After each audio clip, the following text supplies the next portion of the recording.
Hey guys, how you doing? JP Sarricolea here, and welcome again to this week's episode of Age of Heroes. Thank you for supporting the podcast. Thank you for watching on YouTube, but also for listening through iTunes, Stitcher, Spreaker, Castbox, TuneIn, you name it. There's so many different platforms that I even lost count. But thank you for the support. Now, I want to talk about, in the middle of all this chaos that we're dealing with right now with the health crisis that we're facing, I want to bring some good news. And today I want to talk about some important news for the gaming world that happened this week. Of course, the reveal of the specs for the Xbox Series X and the PS5. The next generation consoles are coming by the end of this year. And there was a lot of information, a lot of mumbo jumbo, but a lot of good stuff, cool stuff, and it separates one from the other. They're definitely they are very similar in a lot of ways, but definitely there are key differences that are going to make, I would say, one better than the other. But of course, there's a lot of speculation at this point. We don't know the end result. But I want to, in this podcast, I want to really go through all the information that we have gathered so far. What is the difference between the Xbox and the PS5? And of course, that will help you decide which will be the best choice in the end for you. Now, for this purpose, I'm going to use TechRadar, a website that specializes particularly in technology, and I'm going to have the link for those who are interested to read the article. It's a large article with a lot of information, all the information up to date, and I'm going to use this for reference. We're going to read it, and we're going to point out some things here and there. And the title of this is it says Xbox Series X, release date, specs, design, and launch titles for the next Xbox. Alright, it says, Xbox Series X is the next generation Xbox, previously known by its codename Xbox Project Scarlet. The Xbox Series X was officially revealed at the Game Awards 2019 with a trailer that showed off the next Xbox in all its glory. So far, we know when the next Xbox will release, its official name, its full list of specs, and a couple of the console launch titles, as well as information on backwards compatibility and how cross-gen game ownership will work under the new Smart Delivery initiative. From what we've seen so far, it looks like the Xbox Series X will be a bit of a departure, both design-wise and name-wise, from its predecessors, exporting a blockier style that's similar to that of a small gaming PC. More importantly, now that we know the Series X full specs, we know that the new Xbox is going to be an absolute powerhouse. We were expecting to see the console fully unveiled at E3 2020, but now that the show has been canceled, Xbox is due to hold a digital event instead, with dates and times to be confirmed. But Xbox Series X will not be the only next generation hardware on offer from Microsoft. The company has confirmed that the next generation family of consoles will be called Xbox, and that Series X is just one of the consoles within the family. Now, Microsoft has given the release window of holiday 2020, which means we'll likely see the Xbox Series X release between October and December this year. However, it's possible that the release date will be November 26, 2020, aka Thanksgiving in the US. An image stating the Xbox Series X is coming Thanksgiving 2020, shown above, appeared on a number of product pages around the world briefly before being reverted back to the previously announced holiday 2020 release window. A Microsoft spokesperson responded to TechRadar to clarify, saying an Xbox product page in some regions inaccurately listed the launch date for Xbox Series X as Thanksgiving 2020. We're committed to launching holiday 2020. So it's more likely, if it happens because of coronavirus, of course, that they're going to release it around Christmas time. Microsoft won't be pinned down on an Xbox Series X price point quite yet, unsurprisingly, given what a sore spot the price of the Xbox One was for fans. At launch, the original Xbox One cost a whopping $499, £429, which was quickly reduced when Microsoft realized people weren't forking out. Microsoft has at the very least promised that it's learned from this pricing mistake, with Phil Spencer stating that this time we will not be out of position on power or price. That doesn't mean that the console will be cheap. Mind you, it just means the price point will be better aligned with the console's power and the price points of the competition. We now know what Xbox Series X looks like and what is packing under the hood, and it's going to be an absolute beast of a console. The next Xbox gaming PC design is pretty apt, considering the next-gen console's internal hardware is compatible to one. The folks over at Eurogamer's Digital Foundry got a close look at the hardware, and alongside Microsoft have announced the hardware that will be powering the Xbox Series X. According to Digital Foundry, the specs confirm that the Xbox Series X will indeed be twice as powerful as the Xbox One X in practice. Digital Foundry saw an optimized version of Gears 5 running on the Xbox Series X, running at the equivalent of ultra graphics settings on PC, and it comes with enhanced shadows and ray tracing. Where the cutscenes run at 30 frames per second on the Xbox One X, Digital Foundry reported that on the Xbox Series X, it runs at a flawless 60 frames per second. Also, this is an early port. On release, we should see even better results. As expected, the Xbox Series X processor is built into a custom Project Scarlett SoC system on chip, which uses an enhanced version of TSMC's 7 nanometers process. The 7 nanometer is important. The smaller the process, the more efficient the chip can be. That means it can provide more performance for less power. Making sure the chip inside a games console can perform well without using lots of power and getting hot is incredibly important. The processor is a customized AMD Zen 2 CPU with 8 cores at 16 threads with a peak speed of 3.8 GHz and base speed of 3.6 GHz. As Digital Foundry reveals, these frequencies aren't completely locked, which suggests the Xbox Series X could adjust the power of the CPU based on workload and thermals. So if you're playing a game that needs a lot of processing power, the Xbox Series X can give its CPU a boost and then slow it down when you don't need it. Meanwhile, the GPU of the Xbox Series X is revealed at a custom design with 12 teraflops of compute performance, with 3,328 shaders allocated to 52 compute units, and runs at a lock 1,825 MHz. Interestingly, there's no boost clocks for the GPU. It will always run at that speed. It also uses AMD's RDNA 2 architecture and offers ray tracing for photorealistic lighting. What does this mean in the real world? It seems the Xbox Series X will have the graphical power acquirement to a gaming PC with an NVIDIA RTX 2080 graphics card. So a very capable device indeed, but maybe not able to compete with the most powerful gaming PCs. The Xbox Series X also gets 16 GB of GDDR6 memory, an upgrade from the Xbox One X 12 GB of GDDR5. That won't all be used in games, however. Games will get a total of 13.5 GB to 10 GB of GPU optimal memory and 3.5 GB of standard memory, while the remaining 2.5 GB is reserved for the operating system.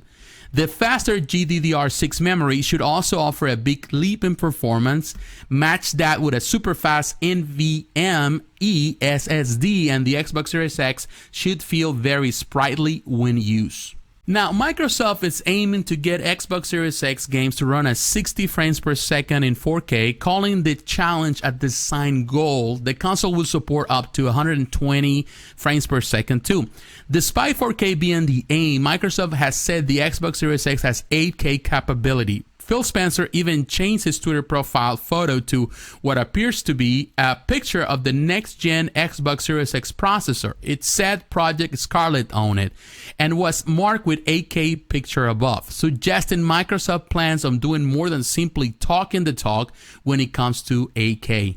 The Xbox Series X will also feature variable rate shading, which prioritizes effect on different in-game characters and objects for a more stable frame rate and higher resolution, according to Microsoft. Not only will games look better, they could be bigger. In an interview with PC Games and Samsung revealed that it's talking with Microsoft and pushing the gaming behemoth to adopt ultra-wide support for the Xbox Series X. The Xbox Series X will make good use of having an NSD.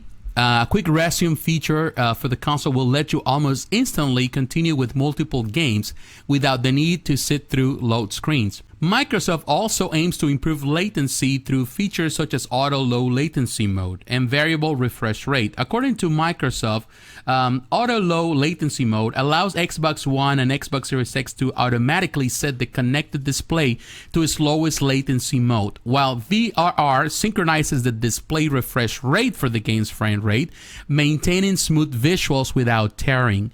These features aim to minimize lag and make gaming more responsive. If you're less bothered about the specs and more concerned about whether you can still play physical games on the next Xbox, then you'll be pleased to know that Xbox Series X has a physical disk drive. Microsoft has also confirmed that all your current Xbox One accessories will work with Xbox Series X, including existing controllers and headsets. But with doubt, that also includes the ill-fated Kinect motion tracker. That means that the Xbox Elite Wireless Controller Series 2 will be forward compatible with Series X, but Microsoft is also launching a next generation wireless controller to accompany the new console. But don't expect the Xbox Series X to launch with VR support, as according to Xbox boss Phil Spencer, Microsoft is waiting until VR on Xbox becomes a no-brainer. However, right now, the company doesn't see the feature as so important on its next-gen hardware. Xbox Series X has a completely different design to its predecessors. For a start, the next-gen console has an upright tower design similar to that of a gaming PC. However, Microsoft has confirmed Series X can sit horizontally or vertically. The image below shows off the rear vents of the console, as well as ports for USB, HDMI, SPDIF, power, and Ethernet. There's also a mystery port of some sort. Now, of course, this mystery port has been revealed by Digital Foundry and other mediums that is actually for space for storage. It is actually a proprietary card that Microsoft has worked with Seagate, which is going to be able to, I think you can do like 1 terabyte. Where you can add that memory to it. So people are not happy on the fact that it's actually proprietary, so you cannot use any type of, I would say, memory card. But at least they're giving options so you can increase that, because if these games are going to be extra large, definitely you're going to need more memory. However, it has to be saved there, but it needs to be, I think, play on the console. I think this is, you save it there, and then you have to download it again to the hard drive. So it's not like you can play directly from the memory card. Microsoft is releasing an Xbox Series X controller to accompany its next generation console. The new Xbox wireless controller will apparently be more accessible to everyone, as Microsoft has made an effort to refine the size and shape. This shouldn't be too surprising to anyone that's been following the tech giant, and it's been making waves for accessibility in gaming for a while now, with products like the Xbox Adapted Controller. Along with enhanced accessibility, we'll also be getting a dedicated share button, finally, that will let you share screenshots and videos with your friends. Microsoft has also revealed that it is optimizing latency in the player-to-console pipeline, starting with our Xbox wireless controller, through a new feature called Dynamic Latency Input. According to the company, this feature synchronizes input immediately with what is displayed, making controls more precise and responsive.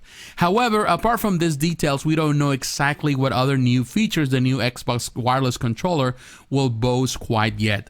Some videos that I've seen, of course, for Digital Foundry and people that have tested the controllers, it's smaller, it's sleeker in design, and in my opinion, it looks better and it will feel better.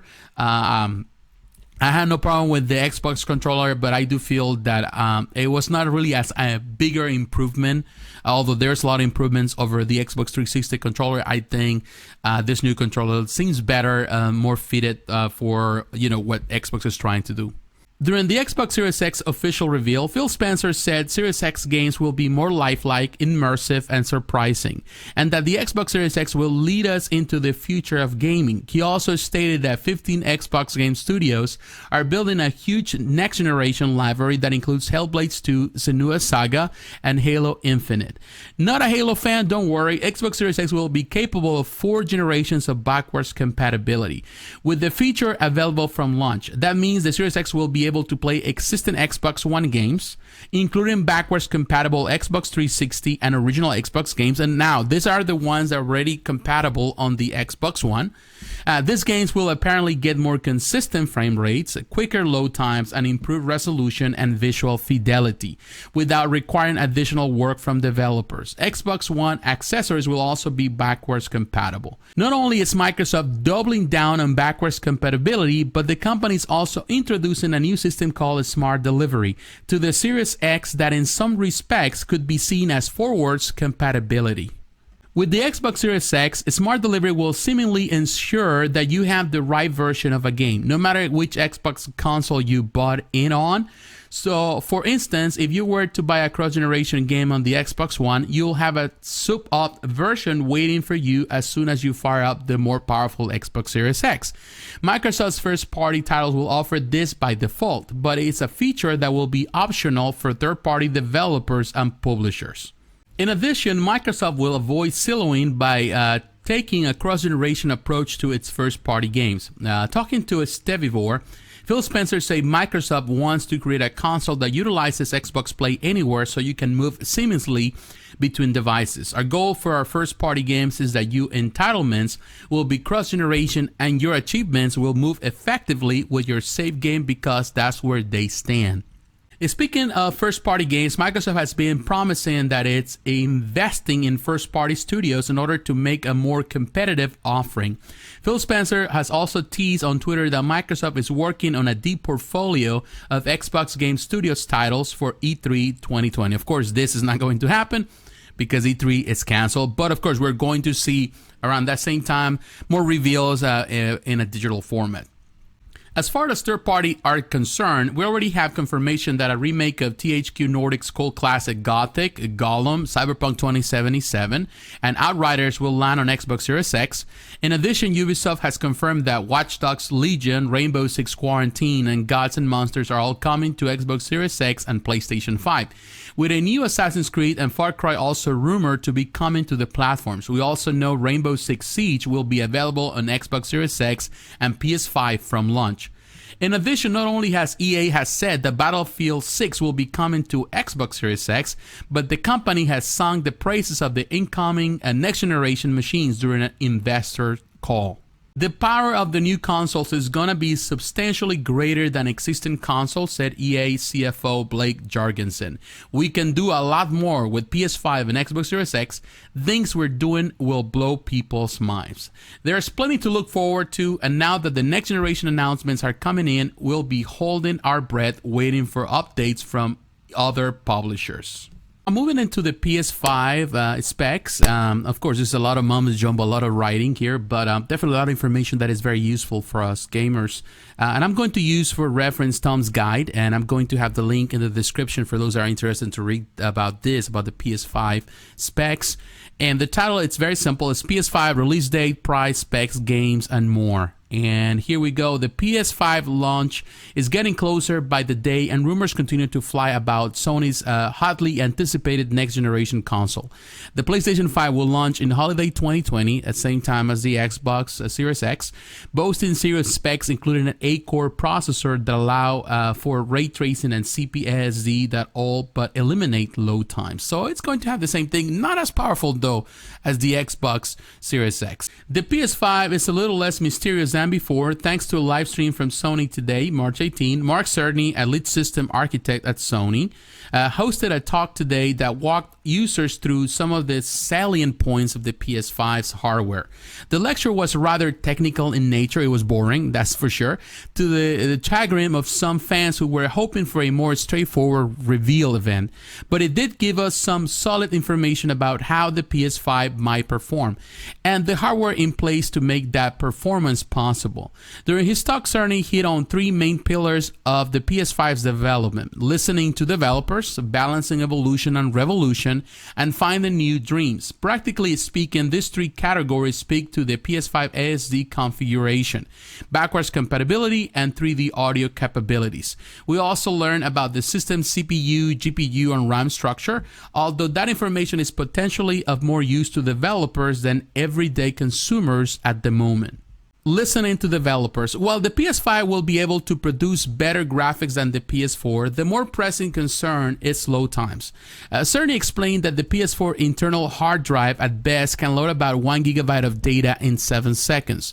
And this figure usually balloons into 20 seconds once you take seek times into account. The solution, according to Sony, was to take advantage of solid-state drives, SSDs, which were prohibitively costly when the PS4 first came out, but now quite common, since SSDs required no seek time and retrieve information much faster. Sony said that the PS5 targets a load rate of 5.5 gigabytes. In theory, that's almost 10 times faster than the PS4. Sony imagines that developers might have to artificially increase wait times for loading screens, response, and fast travel, if only to stop things from happening too fast for the player. It's worth noting that in practice, load times are dependent on more than simply how fast a console can parse data. But if the PS5 can halve load times rather than increasing them tenfold, that will also have a big impact on how players go through games. To be cost effective, however, Sony said that the PS5's default hard drive will be 825 gigabytes. Whether he means 825 gigabytes usable space or total space, he didn't elaborate.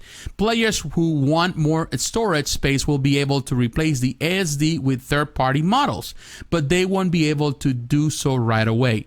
Last year, for example, even the most powerful SSD on the market could only transfer data at a rate of 3 gigabytes. Sony believes that by the end of this year, they'll be up to a rate of 7 gigabytes. Sony will still have to test a variety of drives for both functionality and physical fit to ensure compatibility. After all, if the SSD can hit the 5.5 gigabytes transfer rate, high-end games could be nearly unplayable. As such, Sony believes that SSD swapping will have to wait until somewhat after the PS5 launch. He cautioned potential buyers to hold off on purchasing additional SSD for now. External hard drives are fine if you want to use them to store PS4 games. Balancing evolution and revolution. Now, Sony thought that for the PS5 launch, it was important to balance the concepts of evolution, backwards compatibility and familiarity for developers, and revolution, new features and higher efficiency. Sony's lecture on revolution was one of the most technically complex of his talk, focusing on the PS5 custom RDNA AMD GPU and the physical construction of the PS5 CPU. The short version is that the control unit, the CU, on the PS5 is 62% larger than the PS4, largely due to the amount of transistors present. This means the PS5 CPU will be able to route more processes more efficiently. The GPU will also make use of both ray tracing and primitive shaders, which will affect both power consumption and heat management. Unlike the PS4, on which power consumption can vary tremendously from game to game, the PS5 will try to standardize power consumption for each game and make resources available as needed. This should prevent overheating as well as excessive fan noise. Potentially more interesting to the everyday consumer was information on how PS5 backwards compatibility would work. Unlike the PS3, which essentially incorporated a PS2 guts into early models, the PS5 will run older games via regularized software algorithms. In theory, this means that almost every PS4 game will be compatible with the PS5 right from the get-go. In practice, that seems to be the way things are working out too. Sony explained that developers have tested the PS5 with the top 100 PS4 games based on playtime and discovered that most of them work beautifully. At launch, most of those 100 games will be playable. However, Sony didn't detail which games would get left out. He also didn't elaborate on whether every PS4 game would be compatible until proven otherwise, or whether Sony would manage which games get the backwards compatibility treatment first. One bright spot at least is that the PS5 will offer both PS4 Pro and regular PS4 compatibility modes, so games that were optimized for the PS4 Pro will not get left behind. Finding new dreams. One of the most exciting but also most technically demanding aspects of the PS5 is its emphasis on 3D audio. Sony pointed out that a game screen refreshes between 60 and 120 times per second, but audio calculations have to happen up to 200 times per second. Audio is a vital part of any game experience, and developers have not always given it the due it deserves. Some PC headsets already feature 3D audio, but eventually Sony wants the PS5 to deliver 3D audio regardless of platform, TV speakers, headset, or soundbar. The key to 3D audio lies in head-related transfer function, or HRTF. Briefly, everyone's ears are shaped somewhat differently, and that affects how our brain processes sound. HRTF maps out an individual's hearing based on a sound frequency, direction, and volume. While it's not possible for the PS5 to account for every single individual HRTF, at least not at launch, Sony mapped out 5 different standardized HRTF profiles, and users will be able to select the one that best matches their preferences. If the HRTF is close to a user's ear structure, he or she will hear sounds as though they were happening in real life all around them, rather than coming from a speaker. This functionality will be available only on headsets at first, but Sony wants to expand it tremendously over the next few years. He envisions a future in which a user could send a picture of his or her ears and a neural net could analyze them, or one in which every user starts the PS5 experience by playing an audio game to map out an exact HRTF profile. This is a feature that will keep evolving as the PS5 does. The PS4 found big success by undercutting the Xbox One at launch with its $399 price tag, but the PS5 might not be quite as affordable. In his quarterly forecast, as reported by Twinfinite, Ace Research Institute analyst Hideki Yasuda predicts that the system will launch for $499, which is $100 more than what the PS4 and the PS4 Pro sold for at launch. This prediction lines up with a February 2020 report from Bloomberg, which claims that the PS5 will cost more than the PS4 did at launch due to expensive components such as DRAM and flash memory. Speaking to Bloomberg, Macquarie Capital analyst Damian Thong estimated that the PS5 price will land around $470. The thing is that Sony itself apparently doesn't know what it wants to charge for the PS5 yet. In an earnings call to the company investors, Sony CFO Hiroki Totoki said that the price of the PS5 has yet to be decided, since it's trying to balance affordability and profitability. The rumors above sound reasonable, but it's apparent from this official statement that there's plenty of opportunity for change between now and whenever Sony announces the console. It even puts a price tag on the console at that point rather than at another time. Now, the PS5 will be powered by CPU based on AMD's third generation 8-core Ryzen processor, as well as a custom GPU based on an AMD Radeon and Navi line. The graphics card will allow the PS5 to deliver ray tracing, which is an ultra-realistic lighting technology that was first made popular by NVIDIA's RTX cards, as noted by TFT Central. The PS5 could even support NVIDIA G-Sync, thanks to NVIDIA opening up the technology to AMD GPUs. In a Road to PS5 talk, Mark Cerny said that the PS4 produces 10.3 teraflops of processing power, lower than the Xbox Series X specs of 12 teraflops. However, Cerny seemed to preempt this comparison, saying that there are many other measurements that determine graphical quality, and that the PS5 will be working at near maximum capacity at all times. Hopefully, this means there won't be too much of a performance gap between the two consoles after all. The system's CPU will allow for 3D audio, which promises to be more immersive than that of the PS4, whether you're playing with headphones or through your TV speakers. The PS5 massive power will also allow for resolutions of up to 8K. For reference, the PS4 Pro maxes out at 4K. The PlayStation 5 will also feature a 4K Blu-ray player for physical disc. For the first time, people were asking for that for the PS4. It never happened. The PS5 finally is going to have in this case, a 4K Blu-ray player. Cerny noted that the system will feature a speedy SSD solid-state drive for loading games faster. In a demonstration, Cerny showed off that the system's new SSD, a segment of Marvel Spider-Man that normally took 15 seconds to load, took under a second. Additionally, Sony confirmed that the PS5 will support physical discs. In a follow-up with Wire in October, Cerny also noted that the SSD may allow players to download specific portions of games, such as the story campaign or multiplayer suite.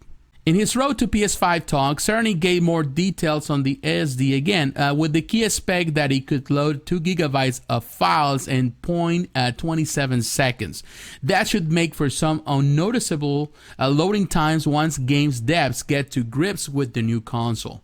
At the Road to PS5 talk, the PS5's lead architect Mark Cerny explained a lot of details about the new console hardware. He spent a lot of time explaining how the PS5 SSD storage will be 100 times faster than the PS4 storage, which will allow developers more freedom to develop and keep obstacles like load screens and hidden slowdowns out of the way of the players. For graphics, Cerny mentioned that the benefits that the ray tracing and consistent GPU-CPU frequency will have, allowing the PS5 to run its fan at continuous, quieter speed than the PS4, and of course make your games look better. The PS5 controller. In October 2019, Sony provided Wire with an exclusive look at the next DualShock, which is reportedly very similar in design to the DualShock 4.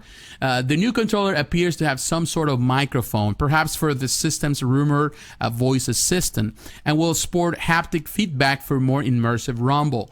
In demonstrations for Wire, Sony showed off how the controller could make you feel the difference between track and dirt in a racing game, or the difference between trudging through sand and gliding on ice in a platformer. The new DualShock will also have adaptive triggers, which will allow you to better feel the tactile sensation of things, such as firing a bow and arrow or driving off-road. While Sony has already confirmed a few official PS5 controller features, some recent rumors point to an even more interesting DualShock 5. A recent patent suggests that the PS5 controller could support wireless charging, but that's just the tip of the iceberg. A February 2018 Sony patent hints that Sony is working on a controller that could track your sweat and heart rate, potentially adjusting what's happening in-game when you are playing an intense action or horror title. Now, the PS5 interface will look fairly similar to that of the PS4's. If some sketchy leaks are to be believed, user John Titter posted an image on his /leaks of what is partly the PS5's UI, which looks to once again have a larger horizontal bar of icons for key menus and apps. The big difference this time around is that based on this image, games and apps would have their own distinct menus and wouldn't be lumped together like they are on the PS4 right now. Now let's talk about the design. A Sony patent discovered in August 2019 could give us a clue about the PS5's potential design. The patent images shows what looks like a chunky game console, complete with a slew of USB ports, a disk drive, and a unique V-shaped chassis that could help keep the system cool. The folks at Let's Go Digital mocked up their own PS5 render based on the patent images, proving how the odd shape could actually turn out to be an attractive game console. To be honest with you, I don't like the design. It just looks awful. The folks at Gizmodo were sent images of the alleged PS5 dev kit, which are reportedly identical to the patent images that have been circulating for months. What's more, the report claims that both the PS5 and Xbox Series X will pack integrated cameras for hassle-free live streaming. Now, the games. Even though it's a bit early out, we already have a good sense of what the first wave of PS5 games will be. Current confirmed PS5 games include People Can Fly, first-person shooter Outriders, as well as counterplay games Looter Slasher, games Godfall. According to our friends at Game Radar, Ubisoft confirmed in a conference call that upcoming titles such as Watch Dogs Legion, Gods and Monsters, and Rainbow Six Quarantine will be optimized for PS5 and Xbox Series X. A renowned remake studio Bluepoint Games, Shadow of the Colossus, told Wire in October that it's working on a big one in regards to its upcoming PS5 game. Interestingly, Sony has said that the PS5 launch exclusives won't be playable on PS4. The Xbox Series X will not be doing this though, and instead will share its new games with the Xbox One and PC. There are arguments for both, but it looks like Sony's hoping to make its new console a little more desirable by making sure you can get the brand new exclusives anywhere else. We also wouldn't be shocked to see a version of the Elder Scrolls 6 and Cyberpunk 2077 land on Sony's next generation hardware, and since they release like clockwork, expect new Madden, NBA 2K, and FIFA titles around the PS5 launch window. Now, PS5 versus Xbox Series X, they have this in this article, and I want to read it. When PS5 launches in holiday 2020, it will be in direct competition with Microsoft Xbox Series X. Both consoles seem to be targeting similar specs and performance ranges, with each system touting custom AMD Zen 2 processors, custom ASD that all but eliminate load times and advanced RAM for supporting features such as ray tracing. We already know that Series X will support features such as variable refresh rate, making the console ideal for G-Sync and FreeSync gaming monitors, as well as Microsoft's own variable rate shading technology, so we'll have to see if the PS5 will counter with similar tech. Of the two consoles, only the Series X has a final confirmed design, touting a tower-like shape that's built for maximum airflow and can be positioned both horizontally and vertically. Leaked PS5 dev kits have pointed out to a chunky horizontal design, but we'll have to see how the final build shakes out. And then there are the games. Xbox Series X will feature titles such as Halo Infinite and Hellblade 2. While we don't have any confirmed first-party Sony PS5 games just yet, it's safe to assume the next God of War, Spider-Man, and Horizon titles will live on the new console. Fortunately, the PS4 and Xbox One owners, both PS5 and Series X, will be backwards compatible. Of course, to a certain extent, in this case, for the PS5. All right, guys, there's a lot of information there. Definitely, there's a lot to take. But it's fun. You know, I would say that gaming is really leaping forward in a great way, particularly for, in this case, for consoles. Of course, a lot of PC players will say, well, this is something that we have seen for years. But I do believe that consoles are really leaping forward in a really good way. I'm excited for ray tracing finally coming to consoles, for SD cards. So I would say I'm excited. It's definitely exciting. However, there's also a little bit of sadness because it seems that we're jumping into next generations very quick. I do believe that in this case, the Microsoft with Xbox Series X is really doing good. In my opinion, they are ahead of the game right now. Not only because they have they have given us concise information, and difference with PS5 that there's a lot of mumbo jumbo information, but not reality. We haven't seen the console yet. And it's, of course, when you look at the specs, it's actually lower than the Xbox Series X. But of course, you have to remember that at the end of the day, it's not about how powerful your machine is, because the Xbox One X is more powerful than the PS4, and the PS4 has sold more, and even the Nintendo Switch is selling better than that, because at the end of the day, it's the first party games. People love the first party games. That's what we play. You know, what the games that are in your console, how many games you have actually dictate the way you play those games. And of course, I'm a big fan of PS4. I play PS4 as exclusively. I don't have an Xbox One. I have one. I sold it. I don't have it. But I'm excited, and I was planning to purchase over the holiday an Xbox One X, but ultimately I decided to hold on and wait for the next one, because I say, you know what, it's going to be backwards compatible, and so far so good. I really like the idea that they're not only embracing that they have the most powerful console, and they're not selling that, just the technical aspect as they did with the Xbox One, but they are selling the aspect of the games. At the end of the day, it's all about the games. And the fact that I'm able to play all the older games and back again, it's going to be something good, because I still have a lot of Xbox One games. I have a lot of digital Xbox One games. I still play the Xbox 360, so I'm excited, and it's going to be able to play a lot of those backward compatible 360 games and Xbox One. And they are saying the idea is that they're going to continue to expand the backwards compatibility now with the Series X. So in my opinion, it's the best thing overall. The fact that you can play your games that you're already invested on into this console is good. So that's the part where I'm not completely decided, you know, and completely confident with the PS5, because yeah, you're gonna play some games, but what about other games? You know, you can only play 100 of the most popular games. They're gonna kind of go in the same route. It's not about the hardware. It's going to be more the software in this case to play the games. It's not like you can kind of insert the games. Some games are gonna be playable, others not. Which games? And there's so many games that I play that I wouldn't say they're very popular. You know, yeah, you're talking about popular games, maybe like FIFA, Madden, because people play those games like crazy. But what about other games that I care about? I'm a big fighting game aficionado. I love a lot of platformers. Are they going to be playable? They're not as popular. Some of them are more cult classics, but are they going to be playable? And I think that's the main concern for a lot of gamers. Yes, they in the road to PS5, they talk a lot of mumbo jumbo. It was a boring presentation. It was more for devs, for people that know the all the technical aspect, not necessarily for the average gamer like us.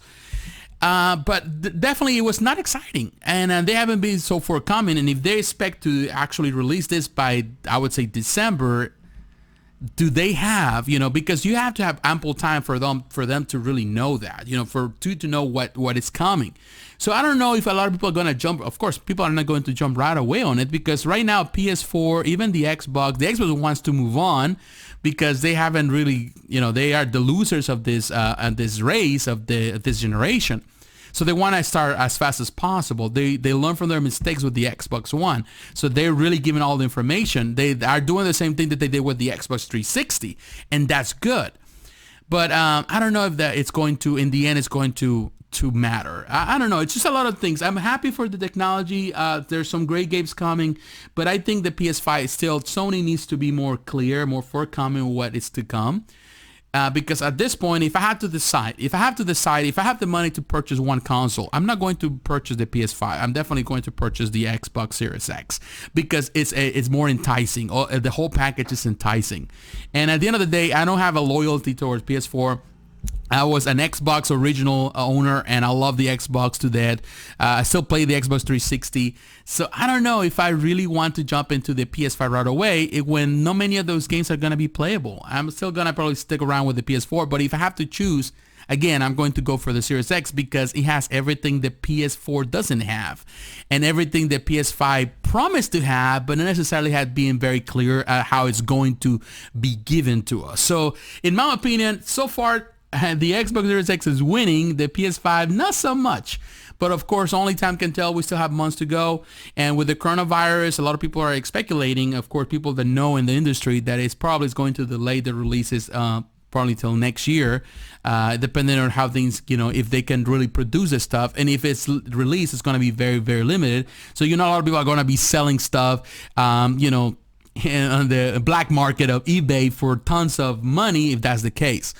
I wouldn't go like that. I'm just going to wait. And of course, Xbox Series X is saying, as Phil Spencer was saying, this is going to be the beginning of the next generation of family of consoles. So it's not going to be the first one. So of course, you're going to see, probably not this year, next year, not next year, but in 2 years, 3 years, we're going to see, some better versions with lower prices. So of course, it's all a speculation from our part, but based on previous history, of course, it's clear that it's going to happen. What is your opinion? What do you think? I know we talk about a lot of information here. We read a lot of stuff. I'm going to have the articles if you want to read them through. So far, of course, the Xbox Series X is more powerful. And the specs, when you look in the paper, it's more powerful. It has more power. And of course, it's offering more than the PS5. What do you prefer? Are you going to go for the Xbox Series X, or are you going to go with the PS5? Or are you going to stick around for a while like I'm doing for the time being? I'm just going to kind of wait and see, and stick around with the new, this generation, because so far so good. There's plenty of games to play on the PS4 so far, and I'm still playing Xbox 360, and I'm still playing PS3. So definitely there's a lot to consider, and there's no need right now to fork so much money into something that is just at the first stage of production. Let me know what you think about it in the description below. If you're watching this in YouTube, if you're listening to the podcast, you can come to Facebook, you can come to Twitter, you can share your opinion there with me. I would like to hear it. So my friends, stay safe, drink a lot of water, be conscious about what's going on out there, be respectful, don't go on a buying spree and purchase all the toilet paper, be mindful of all your fellow citizens, the people around you, and particularly the elderly and the most vulnerable, the children, all of that, and the families. So my friends, God bless you, take care, and I'll talk to you again next week. Bye-bye.